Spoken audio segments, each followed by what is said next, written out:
આજે આપણે જોઈશું કેલ્શિયમ કાર્બાઇડ વિશે। કેલ્શિયમ કાર્બાઇડ એ આપણા વેલ્ડર ટ્રેડમાં શું મહત્વ ધરાવે છે? તો જ્યારે આપણે ગેસ વેલ્ડિંગ કરીએ છીએ ત્યારે જાણીએ છીએ કે તેમાં ઓક્સિજન અને એસિટિલિન બે ગેસ આપણે વાપરીએ છીએ। તો એસિટિલિન ગેસના ઉત્પાદન માટે કેલ્શિયમ કાર્બાઇડ મહત્વનું છે। એટલે કે કેલ્શિયમ કાર્બાઇડ એ એક એવો પદાર્થ છે જે ભૂરા ઘટ્ટ રંગનો હોય છે અને તેમાંથી એસિટિલિન ગેસ આપણે ઉત્પન્ન કરી શકીએ છીએ। તો આજનો આપણો ટોપિક છે કેલ્શિયમ કાર્બાઇડ। કેલ્શિયમ કાર્બાઇડ શેના ઉત્પાદન માટે મહત્વનું છે? તો એસિટિલિન ગેસ। એસિટિલિન ગેસ આપણને કયા કામમાં આવે છે? તો ગેસ વેલ્ડિંગ માટે। કેલ્શિયમ કાર્બાઇડ એ ભૂરા ઘટ્ટ રંગનો એક પથ્થર છે। આગળ આપણે ડિટેલમાં જોઈએ કે કેવી રીતે કેલ્શિયમ કાર્બાઇડમાંથી એસિટિલિન ગેસ આપણે ઉત્પન્ન કરી શકીએ, એની પ્રક્રિયા શું છે। પરંતુ એ પહેલા સૌપ્રથમ આપણે જોઈશું કે કેલ્શિયમ કાર્બાઇડનું ઉત્પાદન આપણે કેવી રીતે કરીશું, શેમાંથી કરીશું। કેલ્શિયમ કાર્બાઇડના ઉત્પાદન માટે આપણે લઈશું લાઇમ એટલે કે ચૂનો, લાઇમસ્ટોન ચૂનાનો પથ્થર, કોક અને તેમાં હીટ પસાર કરતા એમાંથી ઉત્પન્ન થશે કેલ્શિયમ કાર્બાઇડ અને કાર્બન મોનોક્સાઇડ।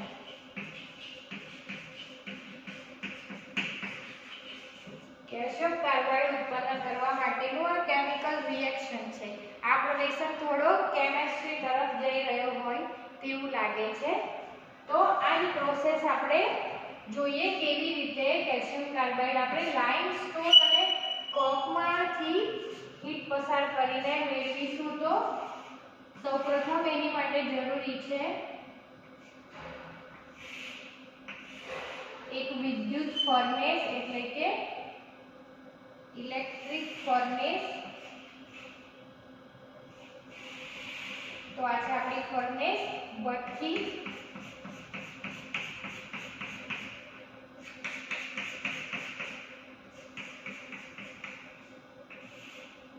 આ છે કાર્બન ઇલેક્ટ્રોડ।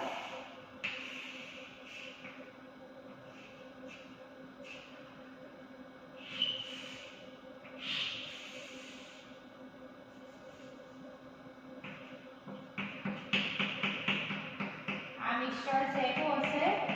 તો લાઇમસ્ટોન અને કોકનું મિશ્રણ, લાઇમ પ્લસ કોક। તો આપણી ઇલેક્ટ્રિક ફર્નેસની અંદર આપણે કાર્બન ઇલેક્ટ્રોડનો ઉપયોગ કરીને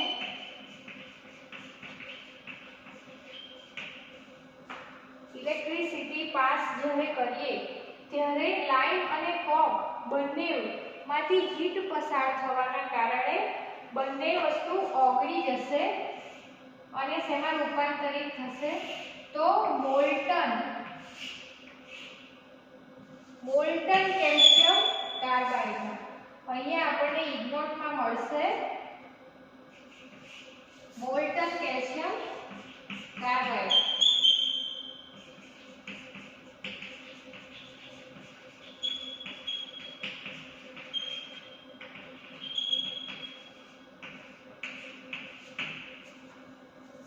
પ્રોસેસ થઈ કેલ્શિયમ કાર્બાઇડને ઉત્પાદન માટેની લાઇમસ્ટોન એટલે કે ચૂનાનો પથ્થર અને કોક લઈ તેમાં કાર્બન ઇલેક્ટ્રોડ વાપરી ઇલેક્ટ્રિક ફર્નેસમાં વિદ્યુત સગડીમાં બંનેને મિશ્રિત કરી હીટ પસાર કરવાથી મોલ્ટન એટલે કે ઓગળેલો કેલ્શિયમ કાર્બાઇડ આપણને મળશે। અને તેની સાથે ઉત્પન્ન થયેલ કાર્બન મોનોક્સાઇડ એટલે કે કેલ્શિયમ કાર્બાઇડ જે પીગળીને આપણા ઇંગોટમાં ઠારવામાં આવ્યું છે તેની સાથે જે કાર્બન મોનોક્સાઇડ ઉત્પન્ન થાય છે તે ફર્નેસના ઉપરના ભાગમાં બળી જાય છે અને આપણને મોલ્ટન કેલ્શિયમ કાર્બાઇડ એટલે કે પીગળેલા સ્વરૂપમાં મળે છે, કારણ કે ફર્નેસની અંદર જ્યારે હીટ પસાર થાય છે ત્યારે 3000 થી 3600 ડિગ્રી સેન્ટીગ્રેડ જેટલું તાપમાન ઉત્પન્ન થાય છે, જેના કારણે તે પ્રવાહી સ્વરૂપમાં ફેરવાય છે. હવે ઇંગોટની અંદર મળેલા કેલ્શિયમ કાર્બાઇડને ઠારવામાં આવે છે. આ આપણું ઇંગોટ છે જેની અંદર આપણને મોલ્ટન કેલ્શિયમ કાર્બાઇડ મળ્યો છે. મોલ્ટન કેલ્શિયમ કાર્બાઇડને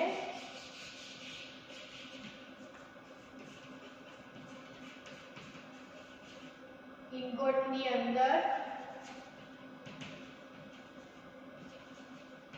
ઠારવામાં આવે છે અને ઠરી ગયેલા કેલ્શિયમ કાર્બાઇડને ક્રશરની અંદર ક્રશરમાં એ પ્રમાણે ક્રશ કરી અને તેને ઢળવામાં આવે છે, જેને કારણે તેના અલગ અલગ સાઈઝના ટુકડાઓ અલગ અલગ સ્ટીલ જારમાં આપણે કલેક્ટ કરી શકીએ. તો જોઈએ, અહીંયા છે આપણું ક્રશર.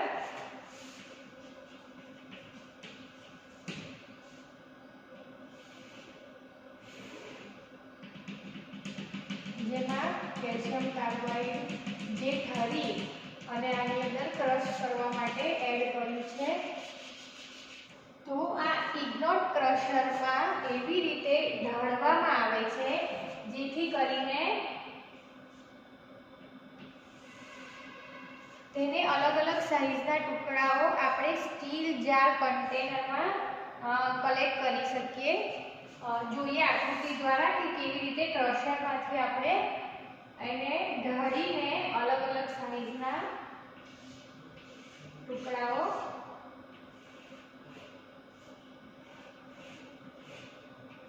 આ પ્રમાણે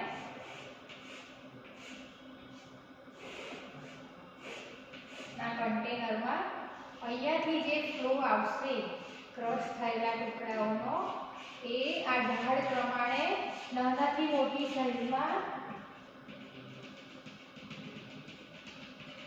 આપોઆપ ઢળશે અને તમને અલગ અલગ સાઈઝના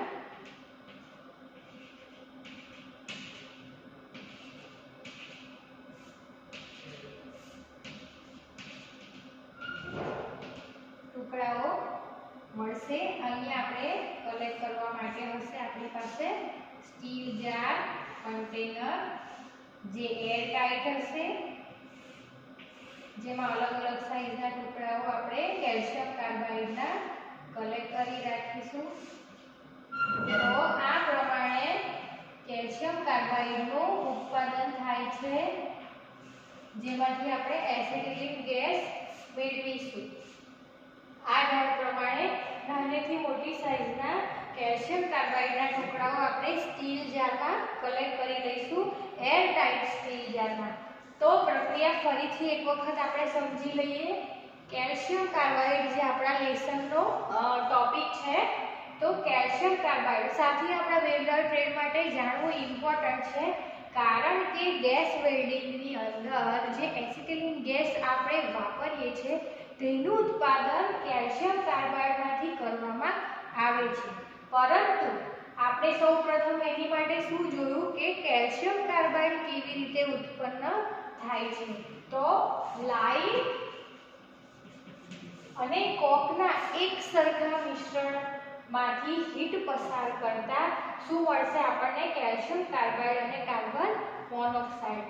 કેલ્શિયમ કાર્બાઇડ મળશે આપણને પ્રવાહી સ્વરૂપમાં ફર્નેસ ઇલેક્ટ્રિક ફર્નેસની અંદર કાર્બન ઇલેક્ટ્રોડ કનેક્ટ કરેલા હશે અને જેમાં અહીંયા આ છે આપણું લાઇમ અને કોકનું મિશ્રણ. તો આના દ્વારા ઇલેક્ટ્રિસિટી ઇલેક્ટ્રોડ દ્વારા પસાર કરવાથી કાર્બનના કન્ટેન્ટ પણ આ મિશ્રણની અંદર જશે અને ઇલેક્ટ્રિસિટી પણ, જેને કારણે હીટ ઉત્પન્ન થવાથી હીટ કેટલી મળશે? અહીંયા 300 થી 3600 ડિગ્રી સેન્ટીગ્રેડ સુધીની હીટ મળવાથી કેલ્શિયમ કાર્બાઇડ જે લાઇમ અને કોકના મિશ્રણથી અહીંયા બને છે તે આપણને ક્યાં આગળ મળશે? અહીંયા ઇગ્નોટની અંદર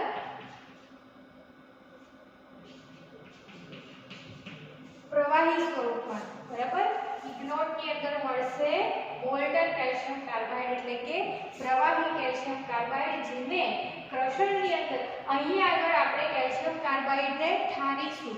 ઠરવાના કારણે તે ઘન સ્વરૂપમાં ફેરવાશે અને ત્યારબાદ તેનું ક્રશરની અંદર ક્રશ કરતા આપણને તેના અલગ અલગ સાઈઝના ટુકડાઓ આ પ્રમાણે ઢાળ આપીને steel jar container, airtight steel jar કન્ટેનરમાં આપણે તેને કલેક્ટ કરીશું. તો આ થયું કેલ્શિયમ કાર્બાઇડનું ઉત્પાદન. હવે આપણે આગળ જોઈશું કે કેલ્શિયમ કાર્બાઇડમાંથી આપણે એસિટિલિન ગેસ કેવી રીતે મેળવીશું.